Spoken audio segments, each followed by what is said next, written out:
even harsher than you said, Richard. My team calculated, they told me last night, actually when it was all said and done, it did more than 360 campaign events in over 250 cities across 40 states. And I logged enough miles to circumnavigate the globe 5.5 times. But it was worth it. It was worth it. And we got extraordinary candidates. We flipped blue seats to red as we planned, and we kept this majority. We expected the majority will be larger than last time. We still have a number of races outstanding, but we're very optimistic about those. And we are looking forward to governing in unified government beginning in January.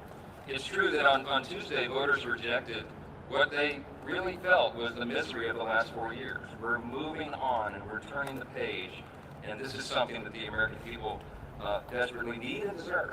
We are going to raise an America First banner above this place. And you saw a demographic shift that I was talking about on the campaign trail for over a year, with new demographics, new groups of persons who had not traditionally been with the Republican Party, who came on board with us because they believed in what we were saying. They believed the answers that we were providing for all the great challenges facing the country.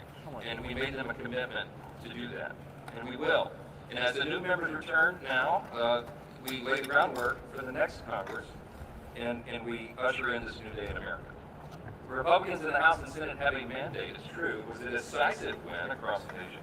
The American people want us to implement and deliver that America First agenda. And we have to do that while we have that energy and that excitement beginning on the very first day of the Congress in the new year.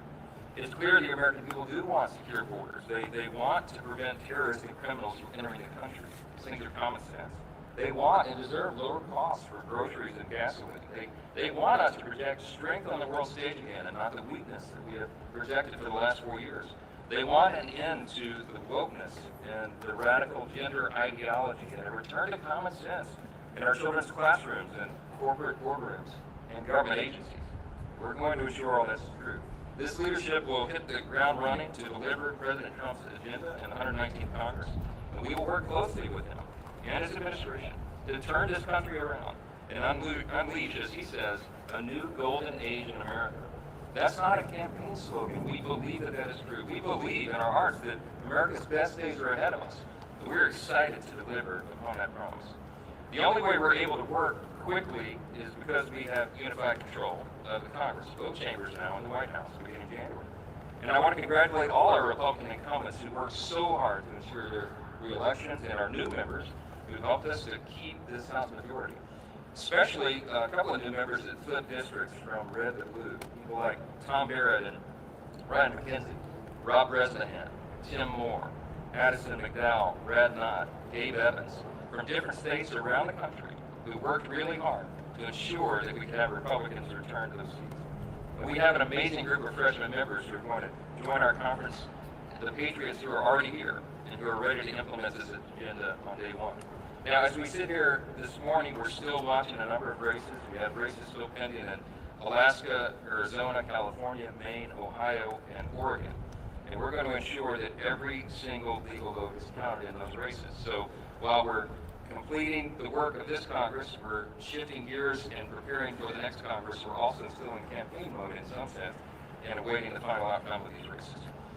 Looking ahead over the past year, I've been working with our committee chairs and our Senate colleagues to lay the groundwork for this America First agenda.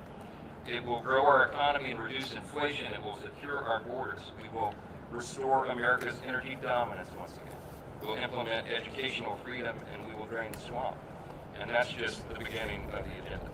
This leadership team standing behind me has been preparing for this moment, and we are ready to deliver on America's mandate in the next Congress. When President Donald Trump won the presidency in 2016, we all look back and recognize that the Republican Party was not fully prepared for that moment, and precious time was wasted in the beginning of that Congress. I know it well because that was my freshman year in Congress. We began in 2017. We are not going to make those mistakes again. We will be ready on day one. We are prepared this time. And as we wind down the 118th Congress, we'll be ready to take the ball and run full speed in the 119th Congress that begins in January. With that, if you have a few questions, we have an answer. Mr. Speaker. Chad. With Waltz and Stefanik leaving here, this was released last night about this. You guys alluded to it. You're kind of on the edge as to how many seats you could lose. And you communicated with the administration to say, look, we're going to to be right on the edge. We have people who are out sick every day. We can't move these things if we take any more members from the House. Yes, President Trump and I have talked about this multiple times a day for the last several days. We have an embarrassment of riches. We have a really talented Republican Congress. We've got really competent, capable people here. Many of them could serve in really important positions in the new administration. But President Trump fully understands and appreciates the math here, and it's just a numbers game. We believe we're going to have a larger majority than we had last time. It's too early to handicap it, but we're optimistic about that. But every single vote will count, because if someone gets ill or has a car accident or a late flight on their plane, it affects the votes on the floor. So I think he and the administration are well in tune to that. I don't expect that we will have more members leaving, but I'll leave that up to him. But yes, are we talking about it? Yes, all the time, and he fully appreciates that. Mr. Speaker. Yes, ma'am. Go ahead. Yeah, you think, have you had discussions with the president-elect since the election about how he wants to deal with government funding in this Congress? We talked a little bit about it. I'll be having further conversations. My plan is to be at Mar-a-Lago all weekend to iron out details on the plans ahead. So, as you can imagine, right now he has a lot going on. He has to fill out a cabinet. He has to appoint his top staff, and he's beginning to do that. We're delighted with the picks so far. I think it's a great showing for the country. But he and I have both had a lot going on. So we'll be talking about that and a number of other items over the weekend. I'll see him, I think, Thursday night, and their preliminary plans are going to come to Capitol Hill tomorrow. So we'll have lots of time over the weekend and the weekdays ahead. So we'll stay tuned on that. Mr. Speaker. Mr. Speaker. One second, I can finish my sentence. There's obviously an important leadership race happening in the United States Senate. Do you have a favorite in the race? The question was, do I have a favorite in the race for Senate leader on the Republican side? They're all my favorites. How about that? Look, I think there's some really qualified candidates over there. All three of these gentlemen are friends. I'm not going to put my thumb on the scale on that. I got enough to manage over here. But whomever is ultimately elected the new leader, we look forward to working with them, beginning immediately. And I have been working for a long time, over almost a year now, with the previous Senate leadership and with leaders of key committees over there. Our teams working together methodically, deliberately, consistently to prepare for the eventuality that we now see.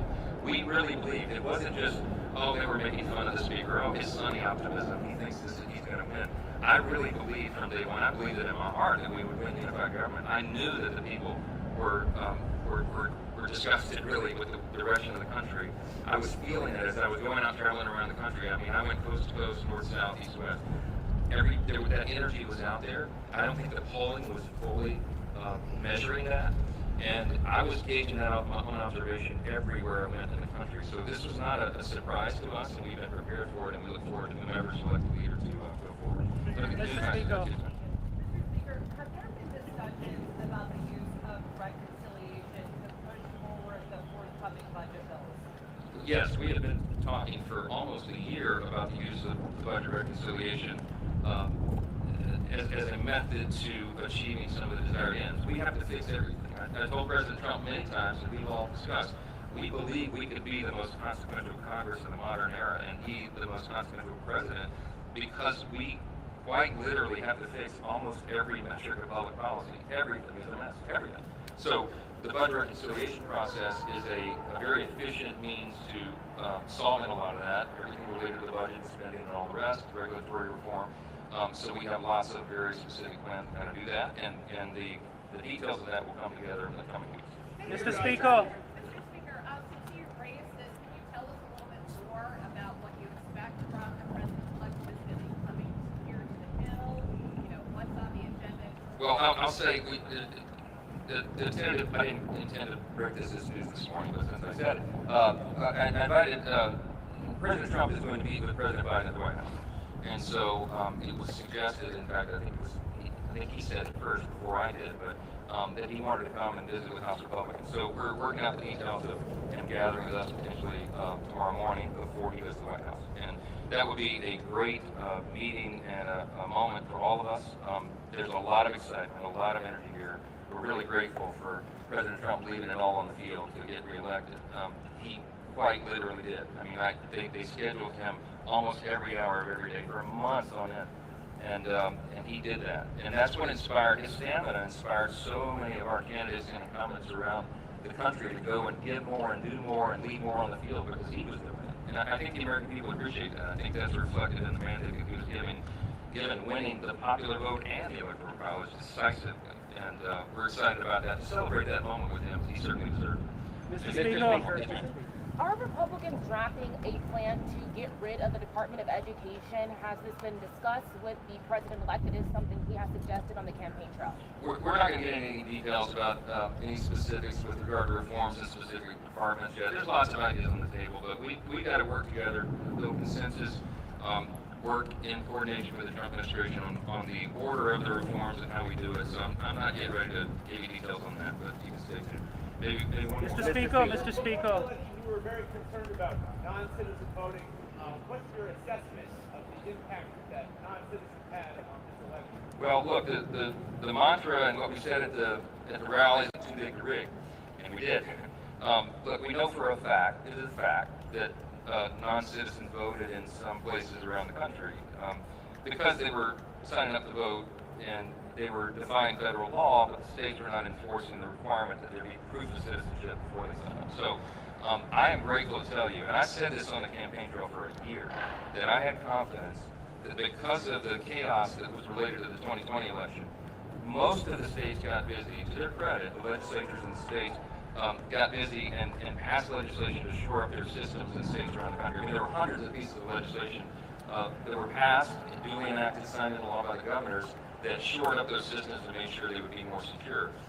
There were a few states we were still concerned about, but I'll tell you, because of the attention that was given to it, you had eyes on those elections very closely. You had lawyers ready and prepared to run and file injunctions in district courts when necessary, and they did. You had poll watchers and precinct captains, and some of those are still working right now. There will be recounts in a couple of these races that will be very closely monitored. I'm happy to report to you that because of all the emphasis we placed on that, and because of all the attention the American people put on it, that I think we were able to limit to a high degree the amount of fraud and irregularity and many of the things that concern all Americans after 2020. So that's a good sign. It's another hopeful reason, another thing to celebrate about our new day in America. So thank y'all for being here this morning. We're really grateful to get to work, and that starts right now. Thank you.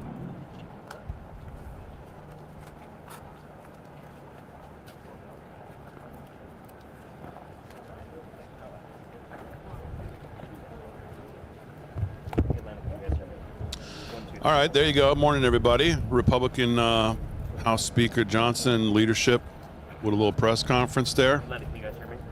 Yes, still. Not sure what we exactly got out of that, but we got it nonetheless. How's everybody doing this morning? Welcome on in. Figure we'd start with that since that was supposed to start at 10. They were a little late. Welcome on in, everybody. Facebook, YouTube, wherever you're watching. X, Getter, Rumble. Hit the like, subscribe. Appreciate if you hit the thumbs up. That's all you need to do. We appreciate that. Jerry Brown, good morning. Morning, Lynn, on YouTube as well. Good morning, everybody. Lisa, Lorraine, good morning. Good morning, all. Good morning, everybody. Welcome on in. Come on in. Come on in. Greetings from Indiana. Patrick on Facebook. Drag Blacker. What's going on? Morning, Penny. Yeah, I don't. We got nothing out of that. Well, we don't get much out of Speaker Johnson most of the time, quite frankly, but. That's the way it goes. That's the way it goes. Silverfoot, good morning. Good morning, everybody. How's everybody doing? Welcome on in. Figure we'll come on here live. Third cup? No, right now just first, and it's empty. I need to get a second cup. But I don't want to leave you hanging here with nobody on screen. What's going on, everybody?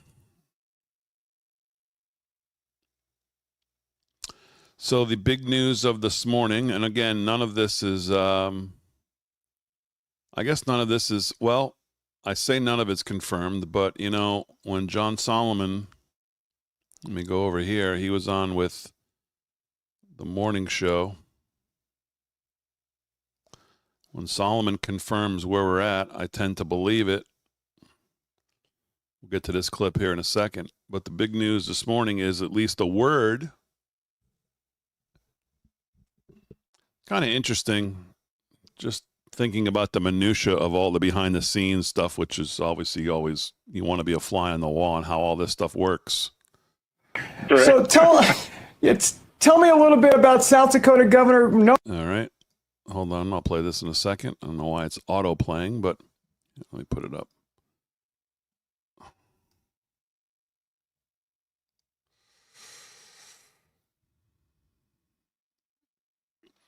It's interesting that somebody is either purposefully or leaking supposed pics to, I guess, CNN. They seem to have these announcements first, from what I can tell. At least this morning they've had a couple. They seem to be.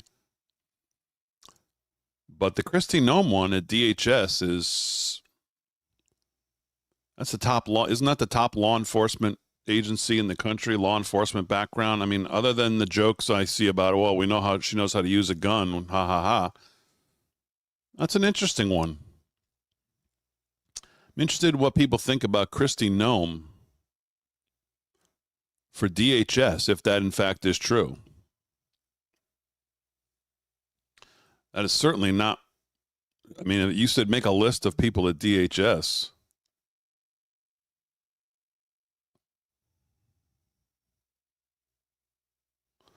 She would not be on the list. I don't think she'd be anywhere on the list, not even down at the bottom. I just wouldn't think of her as.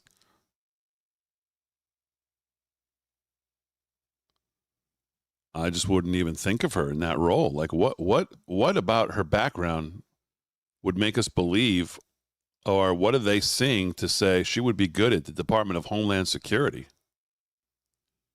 No law enforcement background that I know of. No other background in. And again, I think most people are saying if Trump hasn't put it on Truth, then you shouldn't believe it. But I mean, here's John Solomon this morning with the gang. So tell me a little bit about South Dakota Governor Noem. I mean, it sounds like she's being picked for DHS. I thought it was going to be Interior. This is interesting. Yeah, I think that my sources tell me that she's a finalist, and hopefully Trump will offer that to her today.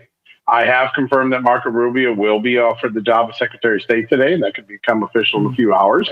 What you see, and by the way, the fact that you're breathless, David, is exactly what Donald Trump wants. He wants to start this administration with a running start because he made a lot of promises, and he intends to keep them. Remember what he said in his acceptance speech: promises kept.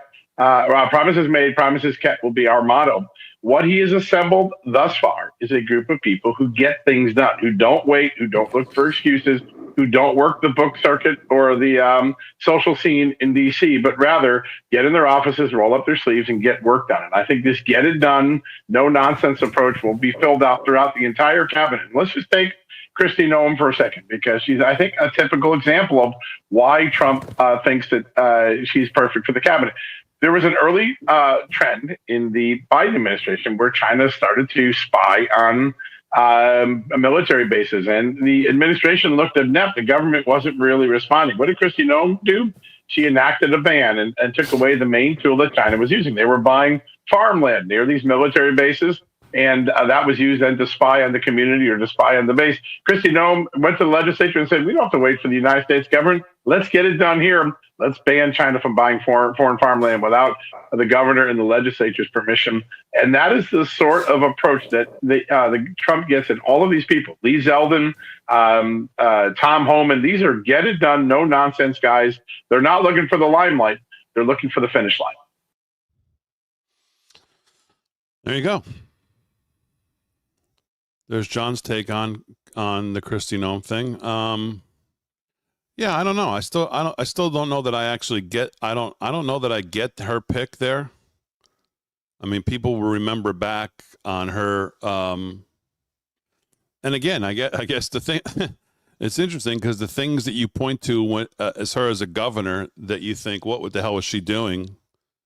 Protecting female sports was one of them that comes to mind that she took a lot of grief about back then. Remember, she tried to shut down South Dakota, but the legislature overruled her like 50-17, I believe, back in the day during COVID. You know, then she kind of flipped the script on COVID and talked about, you know, the land grab, carbon capture deal that went through South Dakota. Again, silence on that. So there's a lot of stuff you point to, but all of that was as a governor. John, I think, brings up one thing where obviously she acted that I guess either caught the president's attention but I don't know. I don't know. I'm not so sure on that one. I don't question the president's judgment. I think he's going to put who he thinks are the best people in these places. I don't think any of us should expect him to have 100% hit rate, as meaning they're all going to be perfect on everything. I think at the time he put Nikki Haley at the UN, people probably didn't know as much about how tough she could be as they did when she got into the job. So obviously you voice your concerns with what you know at the time, but you hold out hope that obviously he sees something that none of us see or knows more than we know. Certainly all of that is true and is making the best informed decision. And the one thing we know about him is he makes the best informed decision as he can to put the best people in the places he thinks they'll go to succeed. And obviously if that in fact is the case, then he obviously sees her in that capacity, even though seemingly her background would tell you that's not a place that anyone would have necessarily thought she would go.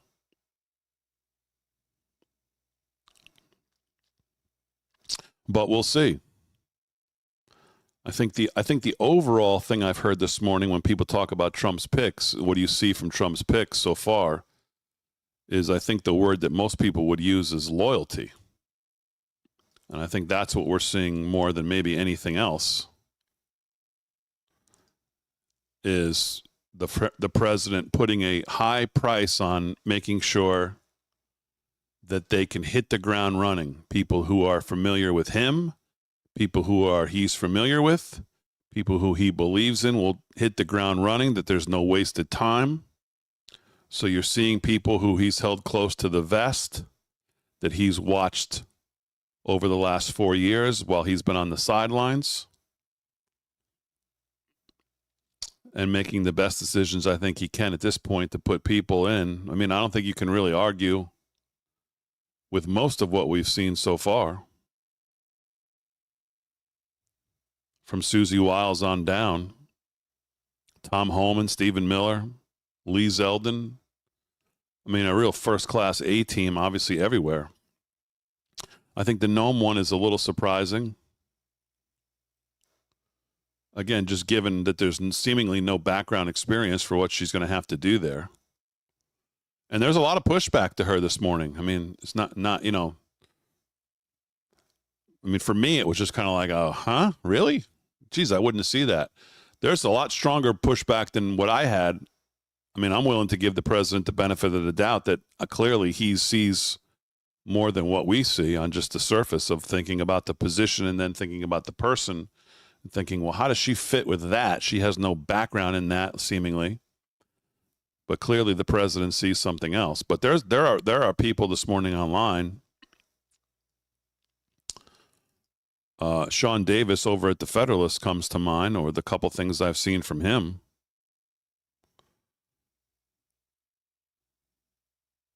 Trump hasn't announced this on Truth Social yet, so let's hope it's not true. Kristi Noem is a lightweight and a completely unserious person, and she's not remotely suited to the most important border security cabinet position in the entire government.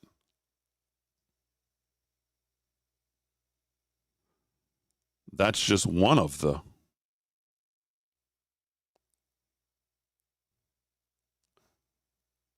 his out. Now, the other pick that's getting a lot of pushback this morning, and I have to say, we announced this last night just as we were getting off the air, and I said, I think when I announced it, I don't know much about this guy, Scott Bessent, I think is how you pronounce it. But as I got home last night,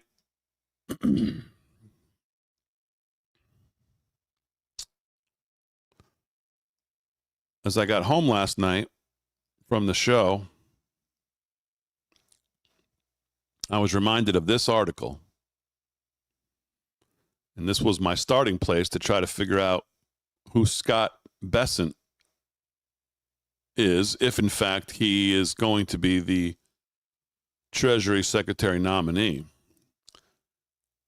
Headline: the George Soros partner who disrupted right-wing publishing.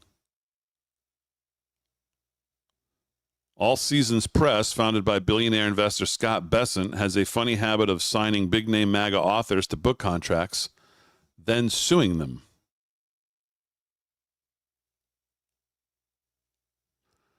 And this story is, I'm not going to go through the whole thing with you, but man, you want to read a wild story. This is a wild story.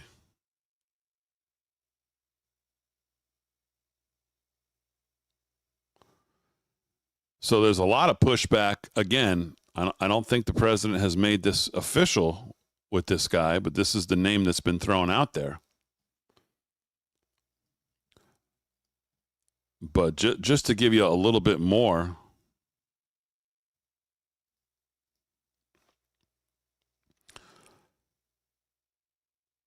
Scott Bessent, 84, currently serves as chief investment officer of Soros Fund Management.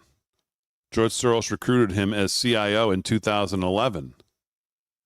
Bessent announced that he will leave with a $2 billion allocation from Soros to start his own hedge fund. This was October of 2015. And this was basically his bio at the time.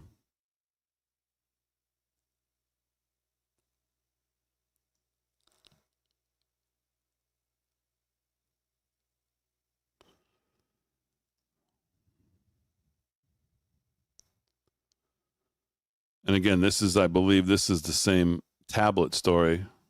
Yeah. This is the same tablet story that we just looked at, an excerpt from it.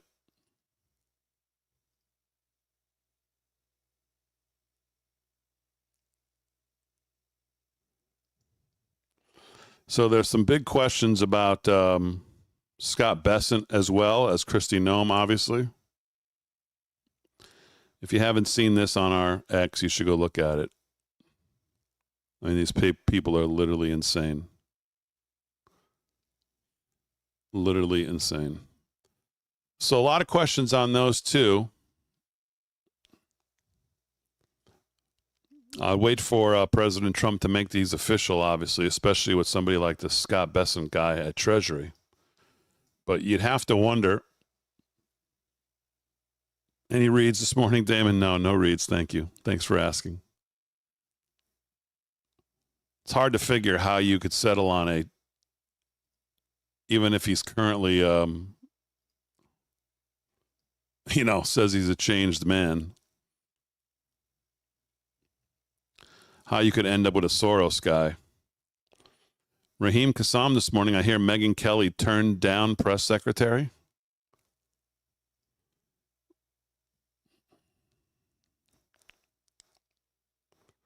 Anybody see Megyn Kelly wanting to accept that job? I wouldn't. Please, let's take a look at Scott Jennings. Let's get the Scotts in there. Let's get Rick Scott in there, if that's what we're left with, over in the Senate. And let's get Scott Jennings in the press briefing room.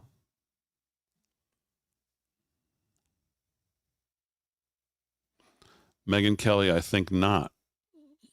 Okay. Anyone associated with Soros, don't trust. Yes, you would think it would be hard to figure how you could land on, especially when it comes to that position. We have a lot of smart people when it comes to what to do over at Treasury.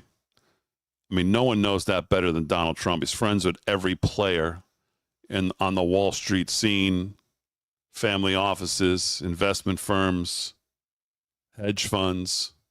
he knows the smartest guys.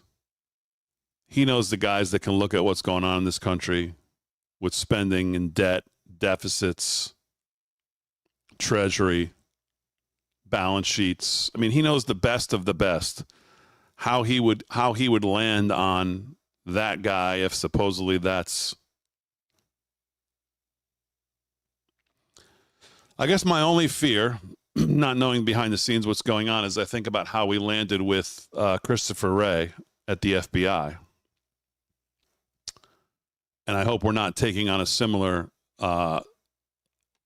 situation where this is being, as he was referred to him by Chris Christie, on how great he was, and you had to look at this guy, and he'd be perfect, and we end up with Chris Wray. I'm hoping that this is not somebody saying, here's what you really need at Treasury. I can't imagine the president after 4 years, after another 4 of watching from the sideline, after learning about, again, who to trust, who not to trust, who the smart people are, who are the stupid people, who are the snake oil salesmen. I can't imagine he's going to do that again. But as far as this guy at Treasury, this one seems, again, looking at a little bit of the background, the pushback from people who would seemingly know. That one seems like that seems like a tough one to defend.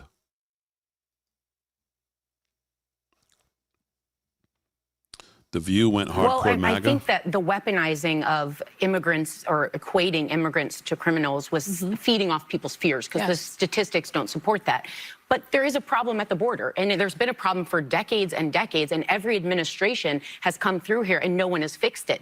It ballooned in this last administration, and that's what the people voted on, a referendum on that. Because right now, one thing I've never understood, and I actually think we'll wait to see how this looks, but either we have laws at the border or we don't. We're asking people to get in line to come into this country while incentivizing people not waiting in the line. Like we've seen things where sanctuary cities like California and Illinois, it's kind of like get to the country, like kick the can. If you get to base, though, you're going to be fine. You also have Tim Walz signed into legislation in Minnesota that allowed undocumented immigrants to receive free in-state tuition. All of these are lovely in spirit, but there are people that can't pay for food for their own families. In New York, they were giving $500 meal cards, and obviously we want to help someone for the humane interest, but there's a lifeboat here. And I think the rage about the border was also people here that are maybe insecure, homeless at times, making ends meet, and they don't have they can't send their kid to college. That's the outrage of what I saw the voters say. Do you sense that you get a sense that even the there's always people in the media who kind of go along to get along with their situation. And when I listen to that right there, it makes so much sense. You figure sometimes these people, they get put into these positions and they think, man, I'm making a lot of money here. I get to go on this show.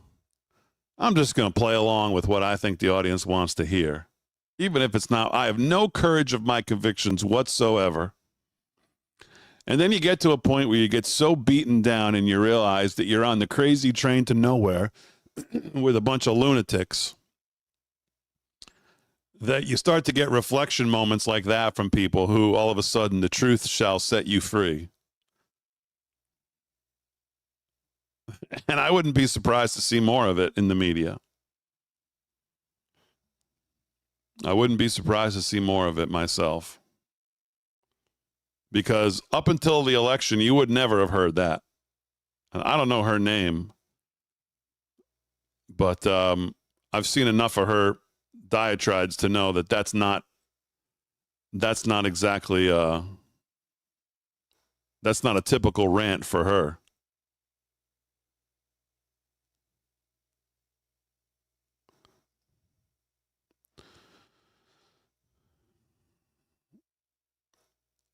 Yeah, I think the point of this is who Trump has officially picked so far. J.D. Vance, Susie Wiles, Lee Zeldin, Elise Stefanik. Nobody else has officially been announced on Truth Social, on President Trump's Truth Social. Obviously, Mike Waltz has, Stephen Miller has. You can add those. And I think even our own I think Charlie Kirk even put something out that said, until you see it from the president, just maybe slow down a little bit. Our friend Matt Margolis, friend of the show, Trump makes surprising choice for his Homeland Security Secretary. Again, if all the reports are true, because again, it's CNN reporting, Noam will be tapped to take over the agency, as two immigration hardliners, Stephen Miller and Tom Homan, are slated to serve in senior roles.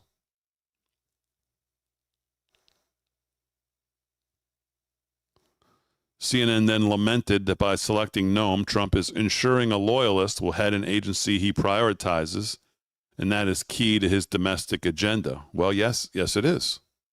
And by the way, that's not a bad thing. I know you guys think it's a bad thing, but that's not a bad thing. That's what you do when you get a mandate like he just got. That's what you do when the American people speak like they spoke. You go make the case to them, which he did. They respond, which they did overwhelmingly. And then you go do the job, and you don't care about feelings. Feelings don't factor in.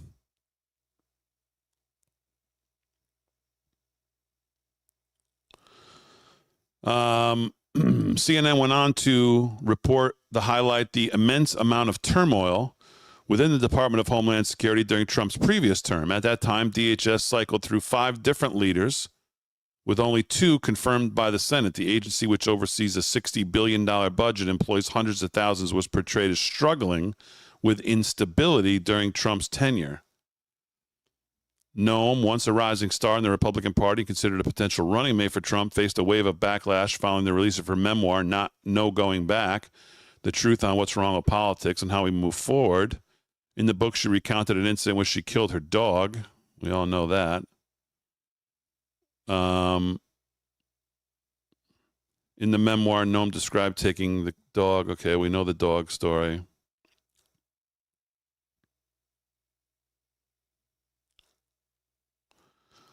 Yeah, well, that's about it. So I think people still do find it a little strange given her background there, but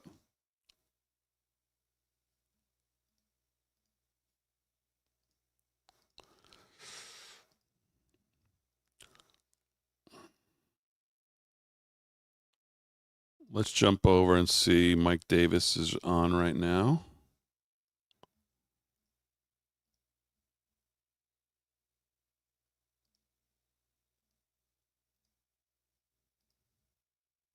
'51 former intel officials to say that this had all the hallmarks of a Russian disinformation campaign. The laptop couldn't be trusted. They deplatformed the New York Post. The government worked with the big tech platforms to take the New York Post off big tech, off the internet, right? So you couldn't read the story. That would have swung the election if people knew about this corruption. And so Trump had to fight for 4 years to get the Crossfire hurricane records declassified. The day before he left office, he declassified them via presidential order.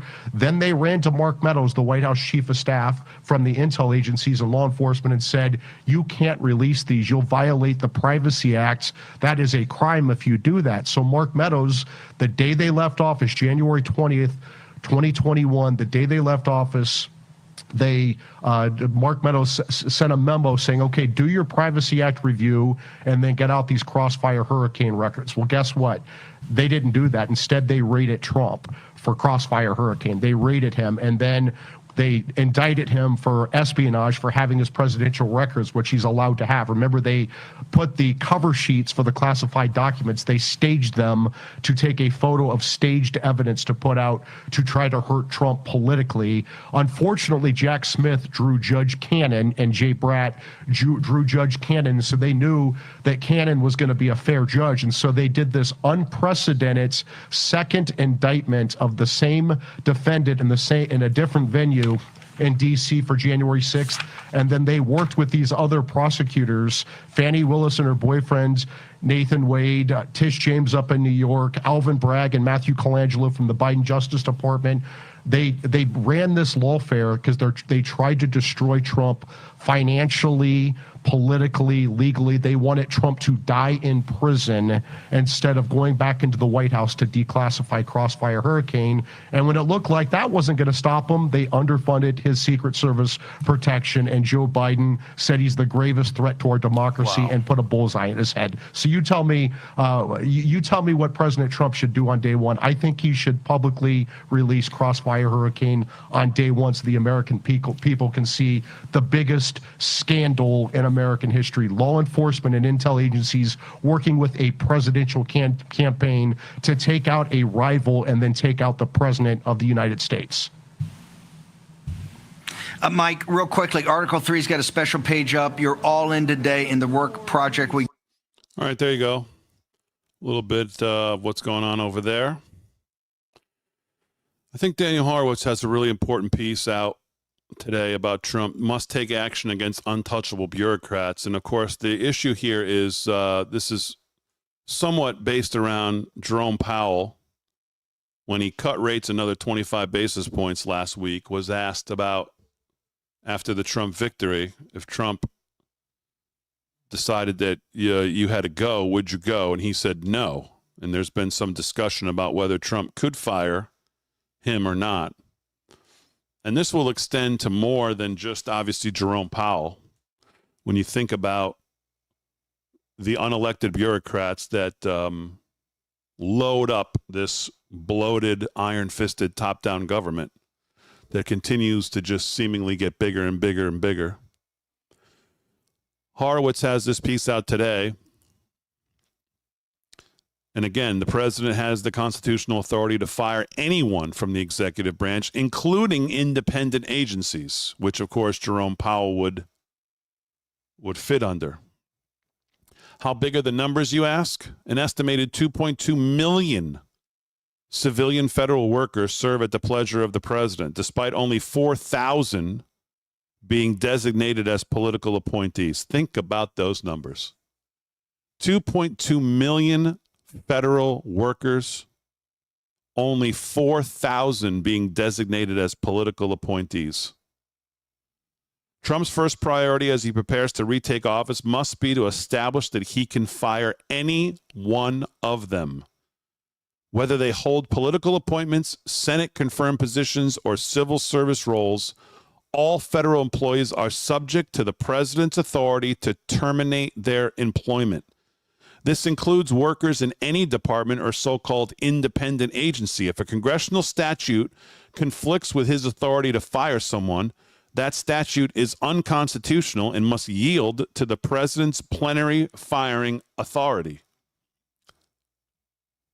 Ironically, Trump's biggest failure in his first term was his reluctance to say his famous line, "You're fired." To succeed in a second term, he must remove anyone who does not share his campaign vision. His primary promises are to reduce inflation, eliminate the deep state.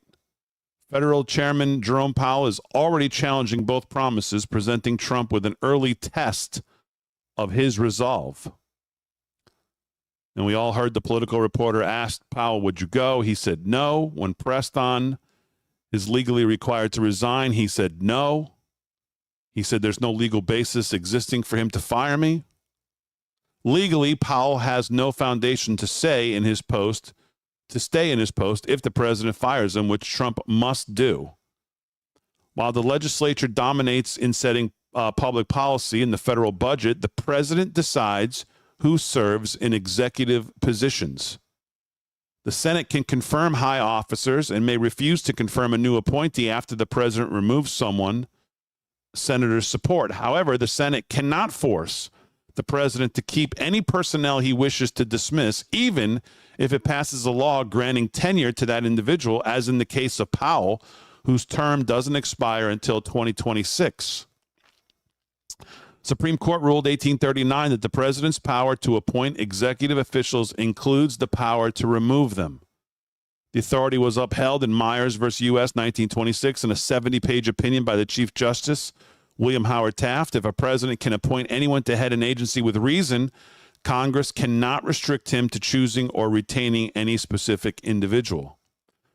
Some argue that the Federal Reserve must remain independent, but that is a political stance, not a legal one. Constitutionally, there are only three branches of government. Since the Fed is neither legislative nor judicial, its governors are subject to the president's authority to remove them. And that seems like the easiest way to think about this. There's no fourth branch, even though everybody would, the deep state like to think there is.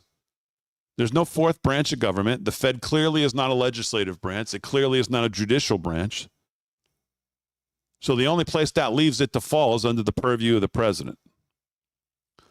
Congress can defund or abolish an office and refuse to confirm the president's nominee, but it cannot impose a 10-year law on the president. James Madison explained this separation of powers in a letter to Thomas Jefferson.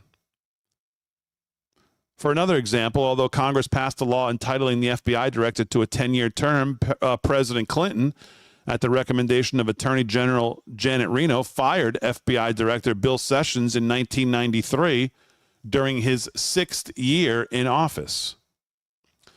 No executive branch figure operates outside the president's authority. And if an individual is not subject to the president's authority, that individual is, by definition, not part of the executive branch. Therefore, the president can fire any civil service worker without main agencies and terminate anyone serving in an independent commission such as the Federal Trade Commission, the Federal Election Commission, the Federal Communications Commission, and the Security and Exchange Commission, and the Merit System Protection Board. Based on his campaign promises, Trump has an obligation to exercise this authority. The president may not be a king, but he is the CEO of the executive branch. As James Madison said in 1789, if any power whatsoever is in its nature executive, it is the power of appointing, overseeing, and controlling those who execute the laws. It's time to exercise that power to the fullest. So there can be no such thing as an untouchable bureaucrat, because that's the problem with this government right now. Too many of them. Exactly. It's time to clean house. He knows that's coming. He's probably not even going to let him do it.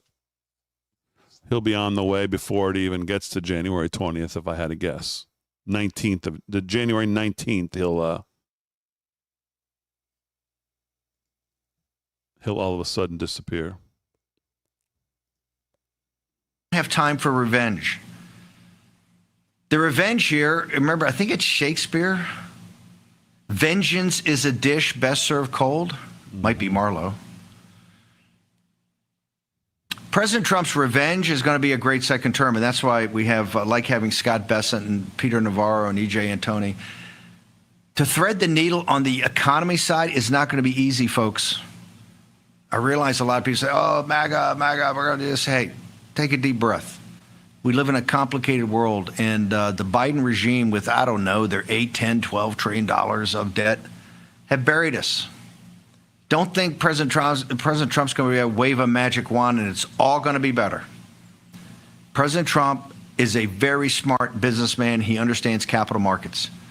President Trump is going to get a very tough, smart team around him that are going to be able to not just make policies, but then convince the capital markets that these are growth policies. It just doesn't happen magically. Got the debt ceiling that we hit in the first week of the administration, I think it is. You have the government runs out of money on Christmas Eve or December 20th. They're going to kick it in next year. President Trump's got to make all those decisions. And, you know, Elon Musk has promised us $1 trillion of waste, fraud, and abuse from AI. I'm a little skeptical. I think you got to cut out programs. But, hey, I'm open to that. You do that, bro, I'm all in. Let's say that doesn't happen. Then you got to start making kind of good old-fashioned take the program out cuts. Also, you got the tax cuts all reverse. This is not a random occurrence. This just didn't happen. This was all planned. This is one of the reasons McCarthy's gone. Because he actually teed Biden up for this. To all this all kind of come at the same time. So President Trump has he's got a really He's got to thread the needle with a very smart and tough team. And there can't be any games here because New York City, the capital markets, the global financial capital, is what I call a town without pity when it comes to capital markets, right? So you got to be very, very, very precise and really back it up. And President Trump has got a tough road to hoe. But if you ever had any one guy that could actually pull it off, it's Donald Trump. And I think that's what's so providential. At the same time, commence the mass deportations. And you just saw Eric Prince saying, hey, on that other side, we do investigations. How do we get this invasion in the country? These NGOs all worked hand in glove with the government. They're all taking money from the government. Also, big donors like the Reid Hoffmans of the world. And Reid Hoffman, he's all worried. They got a big article in Semaphore. Reid Hoffman and the biggest donors in the Democratic Party are really scared about Trump. You ought to be scared, bro. You ought to be scared because you're going to be thoroughly investigated. Everything you guys have done to the country, every backdoor deal you've done, all the money you put in to steal elections, what you've done to this country, what you've done to initiate and exacerbate an invasion of our country with 11 million to 15 million illegal alien invaders. And remember, I'm precise in my language. I'm not talking about anybody that came here before the afternoon of the 20th of January, 2021. I'm pretty adamant we should deal with that first. We should deal with what Biden did to the country. Let's get that out of the way first. Then we can sit down and figure out the rest of it. And I think in the media, they're mixing the match. They want to confuse the situation. We have to be very, very, very precise. And with Tom Homan and Steve Miller, you got two brothers that have worked this precinct before and they know what they're doing. I might add on the politics of it, folks. What did Cortez and I talk about for years? What's the place called? The Rio Grande Valley. Guess what the Rio Grande Valley is today? It's red. It's Trump country. And why is it Trump country? Which we said over and over and over again, that hardscrabble place. It's got some beautiful parts of it. Parts are very hardscrabble down there in South Texas. Those are good people. And those people are the ones at the front line have been abused because the wall was not built and people were allowed to come across. President Trump worked for him. He fought for him. That shows you the future of the country, the Hispanic vote. You stand up for people as citizens, they're going to respond. But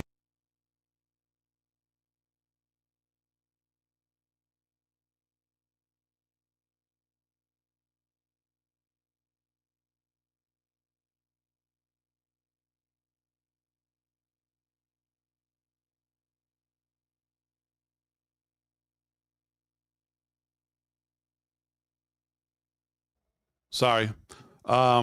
Let's just pause it there for a second. We'll get back to the rest of his hour here if I see something going on. But let's go back earlier in the show. I'm getting a lot of texts and emails and Twitter messages about Scott Bessent, about Soros, about this guy. Well, it seems like earlier in the first hour of War Room, Scott Bessent joined Steve Bannon. So I've queued it up. Let's go back here and take a look and listen for ourselves, see what Steve asks him and what he talks about. K. Bannon. welcome back. Scott Bessent joins us. Scott Bessent joins us now. Scott Bessent joins us now. I'm here in the world's financial capital. Scott is not today. He's down in South Florida. Amazing piece in our beloved Wall Street Journal. Markets hail Trump's economics, but I'd like the subtitle, the poll quote from there, Scott, if you can please talk to our audience about it. President Trump will repair the Biden damage, and his pro-growth agenda will drive private investment. Scott, I want to walk this audience through the activist Trump MAGA base. What do you mean that this is the land? You've been on here for now over a year, maybe 2 years, talking about, hey, we got one last shot to have a pro-growth agenda before what Biden and the radical Democrats have done with the debt, the deficit, the capital markets that we don't have the chance. What do you mean by that? Why do you say we have one last shot to have a pro-growth agenda? And what would that pro-growth agenda be, sir? So, Steve, great to be with you. as we've talked about many times before, I got involved in this campaign for two reasons. Donald Trump's the most transformative political figure of this century, but two, as a financial analyst, I could see that the way the Biden administration was racking up the debt during their 4 years, that if there's a tipping point where you cannot grow your way out of it. There's a tipping point where you're too heavy to ever get on the treadmill. You're going to have a heart attack, and their agenda, I believed, was deeply cynical, was to turn us into a European-style social democracy where the only thing you could do to stabilize the debt was higher taxes. And now, with the red wave, President Trump coming out swinging on deregulation, we have an incredible opportunity to turn this around. Now, it's not going to be easy. I've said this is going to be like landing on an aircraft carrier in a Cat 5, the hurricane, with the mess they've left us. But the more I hear about the plans and the people who are on board, I get very optimistic. And I've been on here several times saying we have to re-privatize the economy. Biden-Harris plan was an old-style central planning, bordering on Soviet-style plan. It didn't work in the 60s and 70s under, the best and the brightest. And we got the great inflation. And now, I wanted to write a couple of things in that piece. One, I wanted to call out these Nobel laureates who have just consistently wrong, and they don't care. They just keep publishing twaddle. One of them is married to Janet Yellen's husband, and they said that the Biden-Harris spending wouldn't cause inflation. We have the worst inflation in 40 years, but now we have a chance to deregulate. And Steve, I think your viewers are most affected, and we read most about taxes, but the really insidious part of the Biden 4 years is just this regulatory burden, and it just kept taking it up and up and up, and they're suppressing, what we call in economics animal spirit, and adding cost onto whether you are a company or a homeowner. Perfect example, I'm buying a new house. It needs HVAC. I got to get the HVAC in by December 31, or it's going to cost me $7,000 more based on some methane rule, Freon rule. And on January 1, the same HVAC is $7,000 more. And that's why we've gotten this incredible affordability crisis. And just imagine that at every layer of government. And I think what's exciting here, no one has been more terrified about this debt stack and the refinance we've got to do. But for the first time, if you think about it, just a very simple equation, government equals spending minus taxes, all we ever hear is the tax side. And now if we can address this spending side, and Eli's saying $2 trillion, that I think if we could get $100 billion a year over 10 years, that scores at $1 trillion in this cockamamie CBO scoring, and that'll stabilize the bond market, and we can go from there. It's an incredible opportunity. If we don't take advantage of this opportunity now, what's going to happen? If we don't put in, and by the way, it's going to be tough. We're going to have to hammer through the pro-growth strategy, particularly President Trump. You got the debt ceiling. You're going to run out of money December 20th. That'll be kicked into the Trump administration. He'll want to get his hands on that. Elon's promising these massive cuts from waste, fraud, and abuse. But the tax cuts revert immediately. If you don't get these pro-growth strategies in the first 100 days, not a good thing, correct? Well, we got to be in the course to have everything done by this summer. But I think the good news, and this is serious. We got to get it done. There is no fooling around. We should not see legislatures trying to put too many pet projects into the bill. And President Trump is resolute on this. And I've been saying we have to reprivatize the economy. And I predict that this month, November, December, big business optimism under Biden and Harris has been fantastic. Small business optimism has been terrible. I predict that we're going to see a surge in small business optimism. And when I was out as a surrogate for President Trump, and I get all this pushback from kind of the establishment media, they said, "Oh, the economy's great." And I said, no, the economy is not great. The aggregate numbers are great. The top 10, 20% have never done so well. Big companies have never done so well. The bottom 50% of wage earners have gotten crushed, and small businesses have gotten crushed. And I think we can go back to the 2016 to January 2020 pre-COVID model where everyone does well. And so I'm predicting a surge in small business optimism. And Steve, you know me, I'm a Wall Street guy who loves Main Street.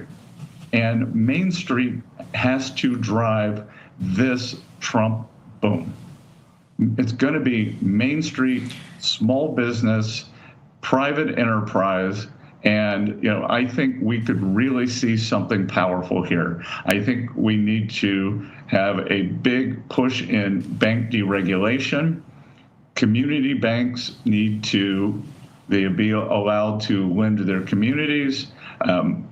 I think that we've got to get a lot of the lending back into the banking system and let our banks lend. They're dying to make loans. I had a lunch the other day with a top 20 bank CEO, and they got plenty of liquidity. It's just the regulators won't let it out.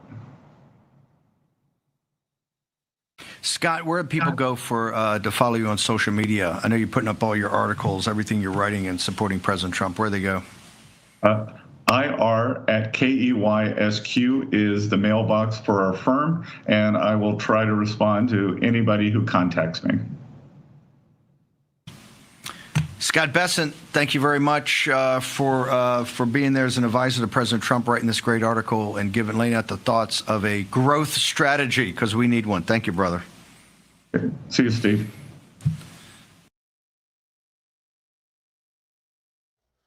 Okay. Interesting.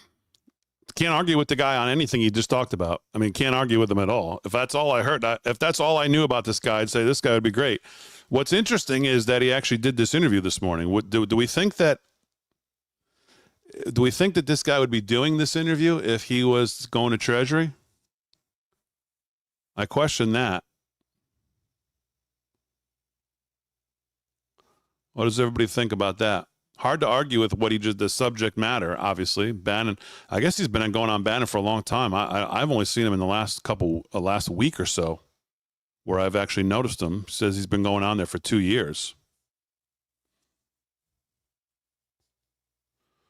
Would we think that he'd be out there doing any interviews?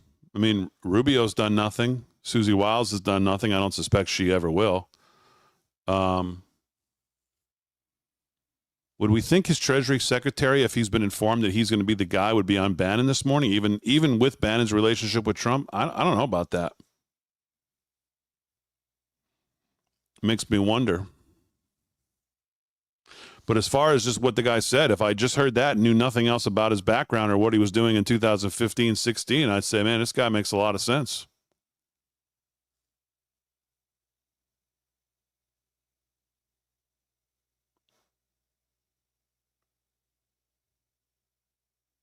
What's up, Randy, on Facebook? Greetings from Minnesota. What's going on? So what does everybody think about that? We think this guy would be out doing this interview this morning if he was supposedly going to a Treasury? I don't know. Farmer Brooks skeptical. Yeah, this is a weird one, given obviously the guy's background. Being Soros's handpicked dude, that's not going to make anybody feel too comfortable. But, I mean, it's 10 years ago. I don't know. Guy makes a lot of sense there. You can't argue with that. That's for sure. I got to read his piece in the Wall Street. I got to read his piece in the Wall Street Journal today.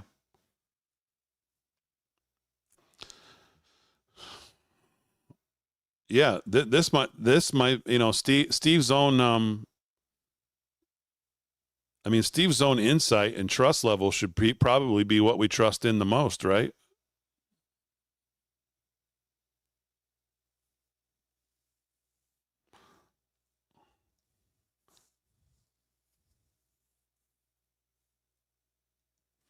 Yeah, I don't suspect you'll see Noam or any of these if they're confirmed. I don't suspect you'll be seeing any of them do any interviews right now. That's why. Yeah, strange.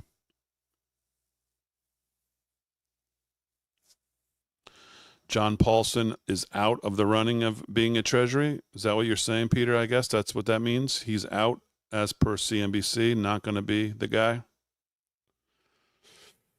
I mean, as Steve said before he brought that guy on, I mean, again, I said it before I even realized he was on Steve's show today, and we went back to look at it. Nobody knows the capital markets better than President Trump.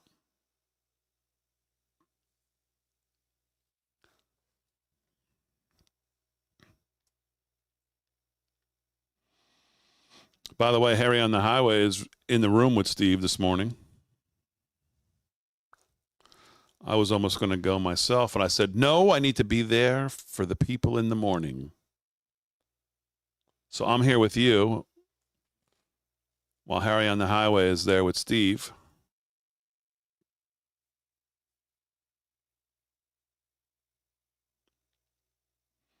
Posobiec is saying he's getting investors to buy MSNBC. You're going to need a lot of investors. Because even with their ratings crash, I don't think Comcast is going to give it up. Although it is amazing that Comcast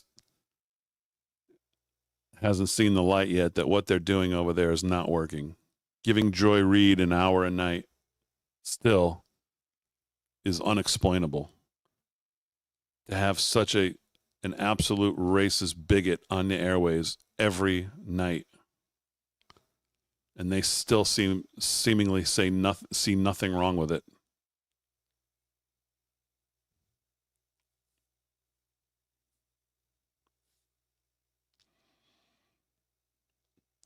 It'll be interesting to see what happens. Not that anybody cares. This is what I said the other day. I watch these Sunday shows and I just laugh because they talk as if people, like, did they know what happened on Tuesday, a week ago tonight?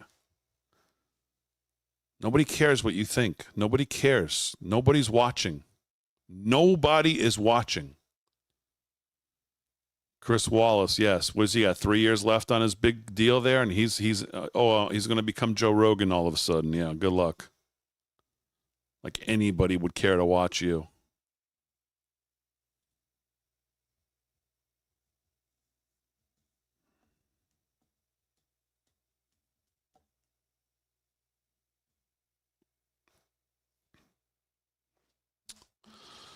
Let's go over to Truth Social. See if the president's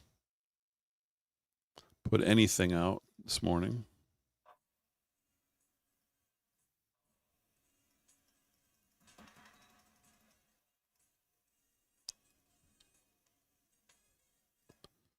Nothing other than what I was saying last night. How popular these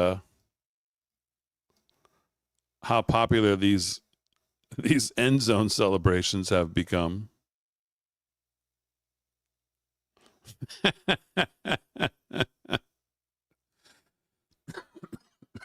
Saw a lot of these this weekend, not just in this West Virginia game.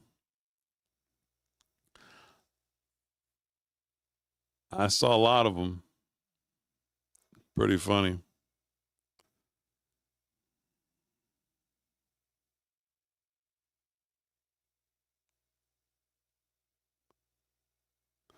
The last official statement we got was on Stefanik. That was yesterday, 19 hours ago.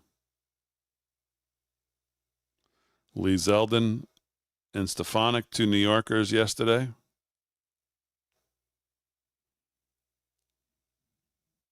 Anthony Scaramucci is a major loser who was fired from the administration after only 11 days for his insane brother from another mother interview with Chris Cuomo, then with CNN. Great job by Joe Kernan. Joe Kernan is fantastic. And he absolutely torched Scaramucci the other morning. Absolutely torched him.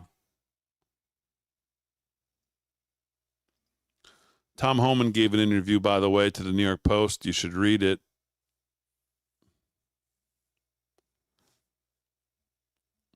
Tom Homan's not joking around. One of my new favorite songs.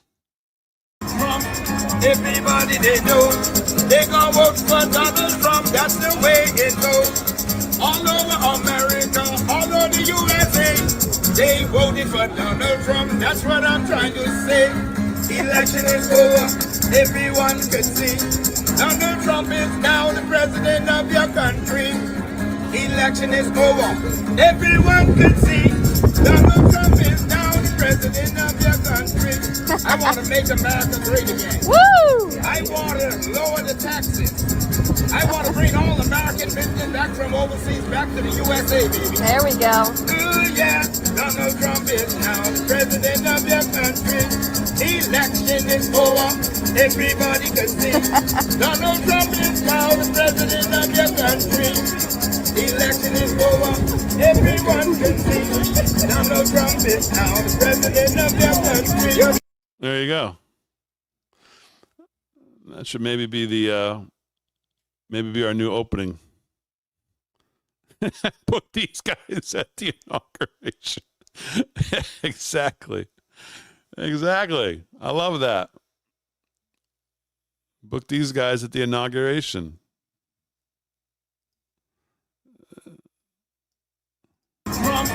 Everybody they know, they gonna vote for Donald Trump, that's the way it goes. All over America, all over the USA, they voted for Donald Trump, that's what I'm trying to say. Election is over, everyone can see. Donald Trump is now the president of your country. Election is over, everyone can see. Donald Trump is now the president of your country. I want to make America great again. Woo! I want to lower the taxes. I want to bring all American business back from overseas back to the USA, baby. There we go. Ooh, yeah. Donald Trump is now the president of your country. Election is over. Everybody can see. Donald Trump is now the president of your country. Election is over. Everyone can see. Donald Trump is now the president of your country. There you go. Love that.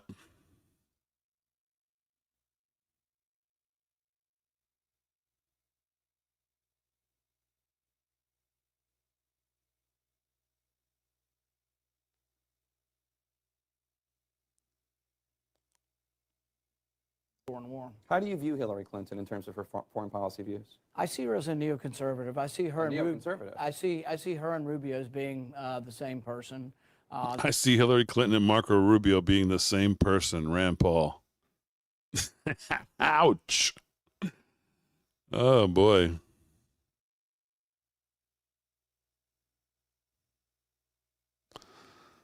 A lot of people surprised to see how large our federal government agencies are. I would certainly cheer on a house cleaning, but consider that there are nearly 2 million federal employees. Fire half of them, we lose 1 million jobs. I honestly don't know if Trump has the stomach for that. You know, that's a good point. This goes back to the whole, like, you own all three, you own it all. No matter how far back it goes, the problems that you're actually inheriting and taking over. You fire 1 million employees, you know what the mainstream media is going to do all night. Yeah, and we've basically built our economy with the government.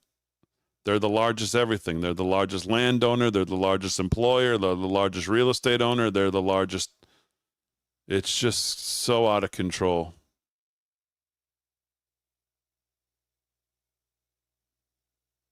Absolutely out of control. The judge in the Trump Merchan delaying sentencing. That news came out this morning. Basically, a convenient way to not have to make a decision is basically what he did today. Well, we're going to put a pause on. Yeah, well, guess what? That pause is going to probably last forever. And then somewhere in the middle of the night, somewhere down the road, it's going to just quietly go away. Let's hear what Jonathan Turley says. What truly could be the goal here? What does this accomplish? And really, can you subvert the people's will? Or do you think they'll push it off till he's 83 and out of office? Well, you know, a couple years ago, I said this election would be the largest jury decision in history, and it was. They rendered a verdict, and they rejected lawfare. And the Manhattan case is really one of the most prominent examples of lawfare. It was a ridiculous case that should not have been brought. Now, the Trump team did succeed in getting this delay. What they don't want is an indefinite status. They don't want this just to be lingering. They want to be able to get to a position where they can appeal. Keep in mind, they've never been able to get a full review of what happened at the trial. You know, this trial is riddled with reversible error, in my view. I was shocked in that courtroom watching some of these rulings, which made no sense to me. So they will be arguing in the next week that it's time for the judge to recognize reality and to dismiss this case. That would go against his pattern of ruling in the past. So, you know, Leo, I want to... Yeah. I don't know. I don't know that I share that, that it's an indefinite. To me, the judge didn't want to come out right now and say, okay, I'm dismissing it. And he just said, we're going to pause all activity around the case.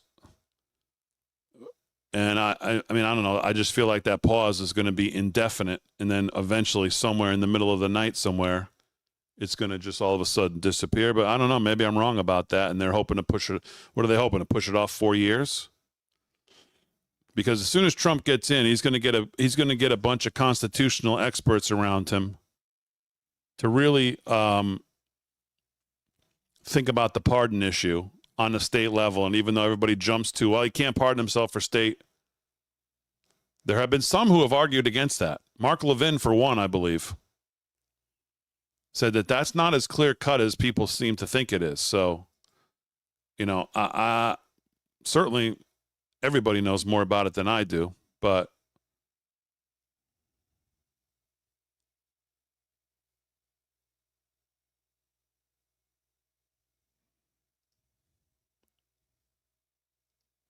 we'll see on that. The Department of Homeland Security is a modern vestige of a knee-jerk reaction that didn't fix a problem. Instead, it masks the problem with a layer of redundancy. It should be shut down, and the money saved should cut down our debt and deficit. So Chris Loesch wants the whole department to go. Never mind putting her in charge of it. Get rid of the whole damn thing.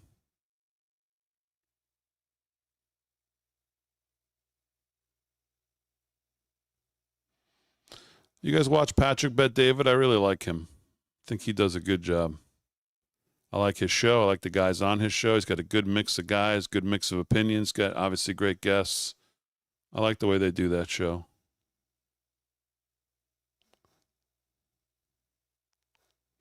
Boy, did you see this clip? This was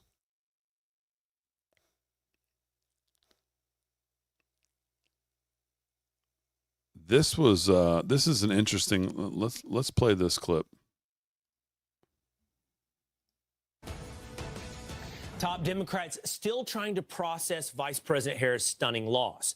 The former Speaker Nancy Pelosi placing the blame on President Biden and his late exit from the race. Pelosi telling the New York Times, quote, had the president gotten out sooner, there may have been other candidates in the race.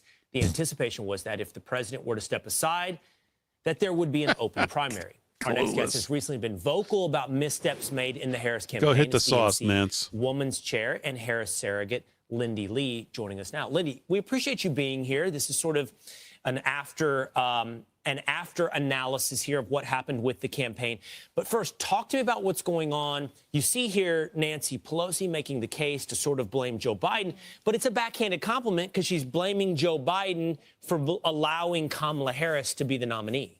Right. Well, thank you so much for having me. And what's left unsaid is that she is not forcefully saying that Harris would have been the strongest candidate after a rigorous process. She's not saying definitively that it would have been her. She says it might have been her, but, you know, maybe there was an alternative. Maybe it was Josh Shapiro or maybe Gretchen Whitmer, someone who could forcefully litigate the case against Donald Trump. And if you truly believe that Trump is an existential threat, and that's what Democrats have been saying for the past couple of years, then you should have had that process instead of just coronating somebody. What is the relationship?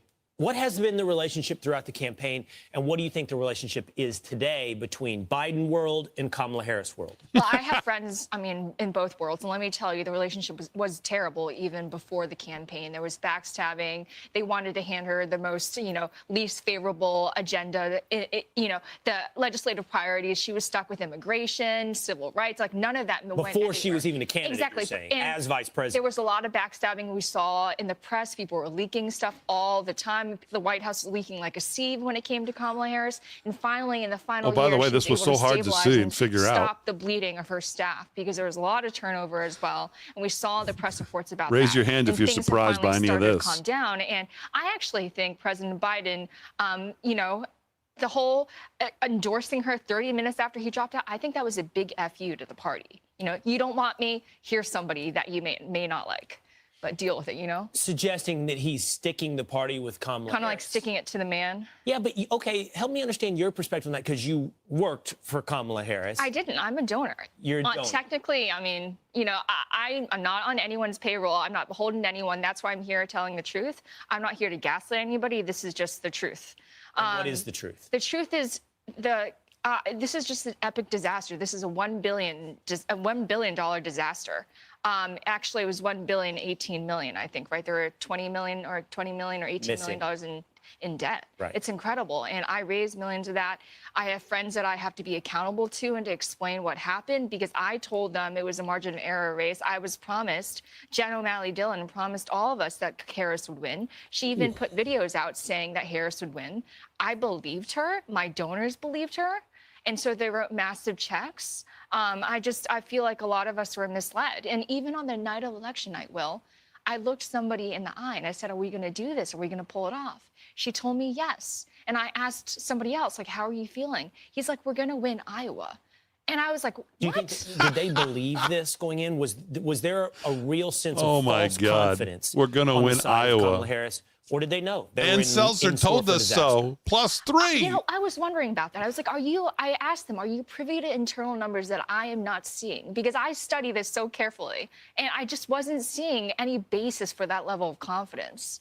And I also want to remind our viewers that, you know, the Trump campaign was touting all of these incredible empirical data weeks before election night.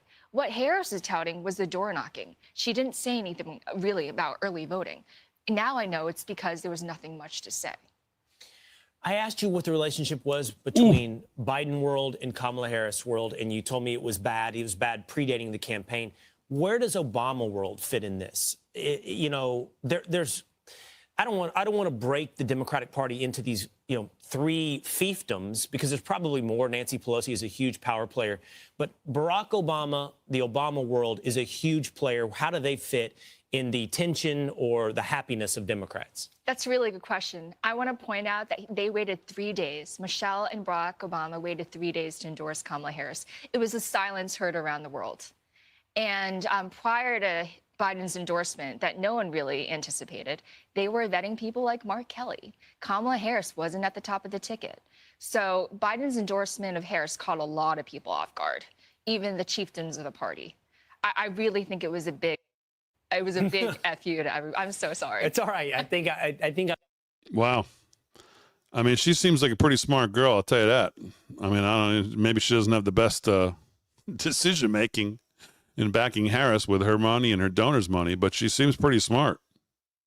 Too bad she didn't see the light earlier. Although, very interesting when she says Trump was looking at empirical data and you guys were talking about door knocking, and now I know why.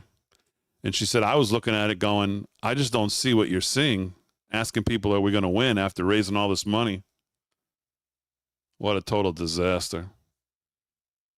Total disaster. Well, at least they did a good job of hiding the fact that Biden and Harris hate each other. We could never tell. Oh, yeah, could never tell that. The tension convention that was going on there. Forever. We're going to win Iowa. We're going to win Iowa, guys. Ann Seltzer told us, didn't you see? That is unbelievable. We're going to win Iowa. Ann Seltzer told us we're going to win Iowa, guys. This is great.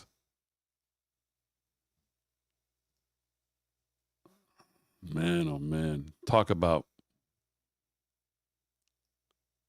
When does Ann Seltzer have to? Has anyone followed Ann Seltzer? When does she have to? Yeah, delusional much? Exactly. When does she have to face the music and try to explain herself? Or we just go on to the next one, just again, assuming she's the gold standard. When does she have to defend that poll? And what exactly did she see or led her to a Harris +3 a week before the election, where he ended up winning it by 13 or whatever it was? Enough to convince them we're going to win Iowa. That's the line of the whole interview right there. That just shows you. They had no clue. They had zero clue what they were looking at. They had zero clue, or at least zero memory, that your candidate, when given the choice of the Democratic Party to look at her as a candidate 4 years ago, didn't even make it to Iowa. They had zero clue that indoctrinating her the way they did was not going to resonate with the base of their party. Because as we said all along, if they had had a primary, there's no way she would have won. She would have come in exactly where she came in every other time, dead last. If they had a primary, I can't think of one high-profile Democrat who their party looks at and says, yeah, this could be a future nominee or future this or future that, that she would beat. She wouldn't beat Shapiro. She wouldn't have beat Kelly. She wouldn't beat the guy from Maryland, the governor there, the young African-American governor of Maryland. His name slips my memory right now. She wouldn't have beat Newsom,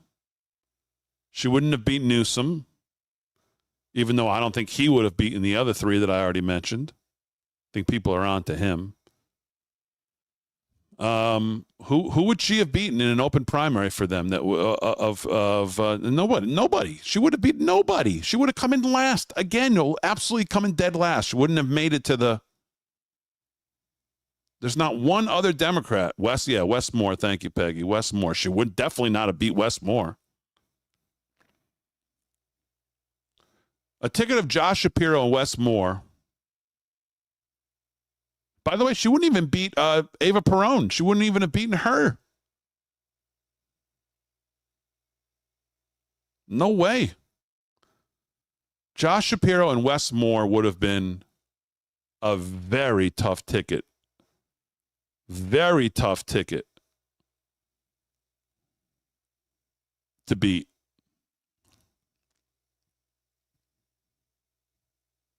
She picks Tim Walz.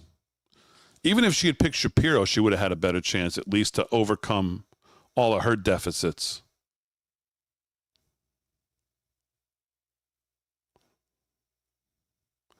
She could beat Liz Cheney. Yeah, maybe on the if she ran on the Democrat ticket, maybe, yeah. That's about it. Kamala is where she needs to be, a mere footnote in history. Is she even a footnote? I guess she is because she's the vice president, but there's no way she would have beaten her ever in any lifetime would she have ever beaten Hillary.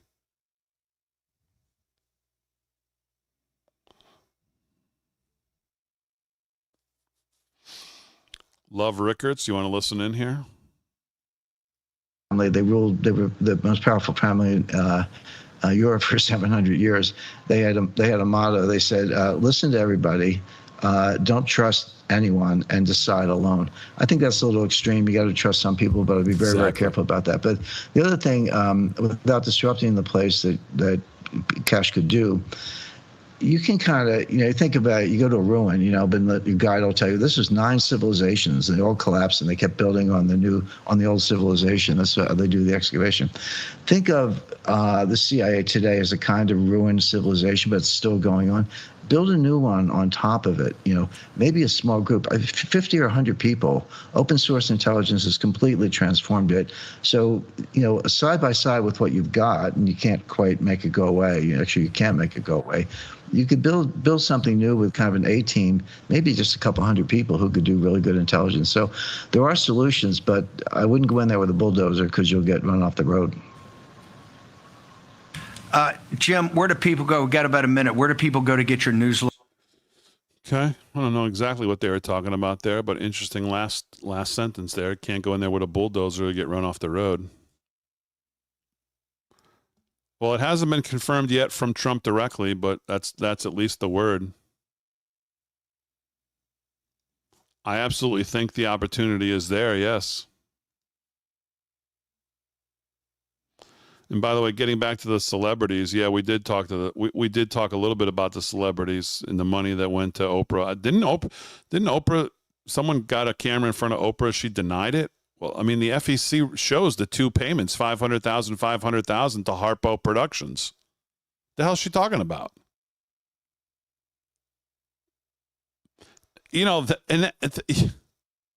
That's almost unexplainable as well. Oprah's worth how much money? I mean, $1 million to Oprah is like $10 to most people. Why would Oprah? I mean, just thinking about that. Why possibly would Oprah need $1 million from Kamala Harris to do whatever the hell she did when you're worth billions of dollars? Like you have to wonder, like, what is that? Is it like, well, I'll do this, but I'm going to get something for it because I know you're going to get killed. I'm not ruining I don't know. What the hell's $1 million? Even Beyonce, $10 million to Beyonce. I mean, her and Jay-Z are worth billions of dollars, probably. 700-800 million at least, getting close between the two of them. The hell's 10 million? What the hell's $1 million to Oprah? What's the point?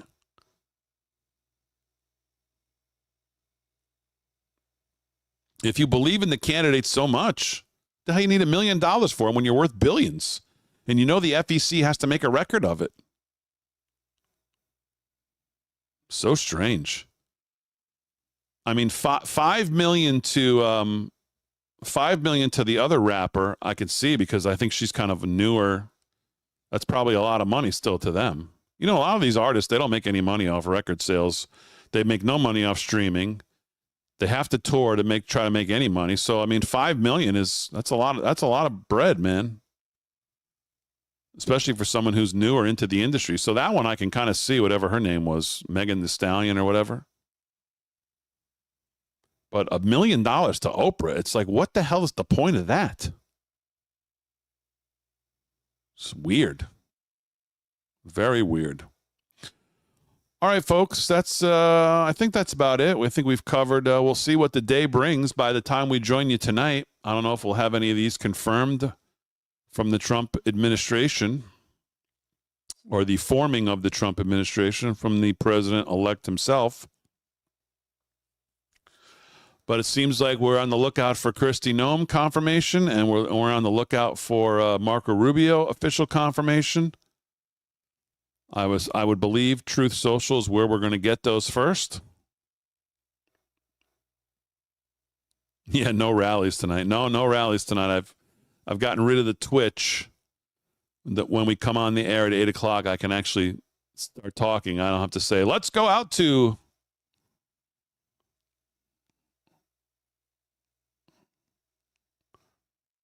Yeah. I got to get back in the got to get back in the. It's like getting back on the treadmill after a while. You got to get back in. It's like doing 2 hours. Halfway through, I need a nap. I'm just not used to doing 2 hours. So,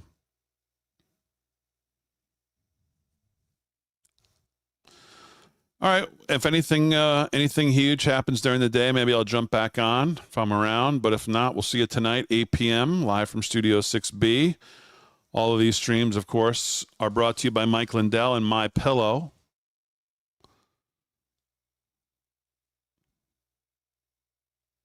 Our code LFS6B if you want to use it when you shop at My Pillow. We much appreciate it. And of course, we'll give you something from our store at livefromstudio6b.com for free if you have a receipt showing that you used our code. All you need to do is send that receipt into our email, lfs6b@yahoo.com. And then you can pick something off of our store, tell us what you want, and we'll send it out to you.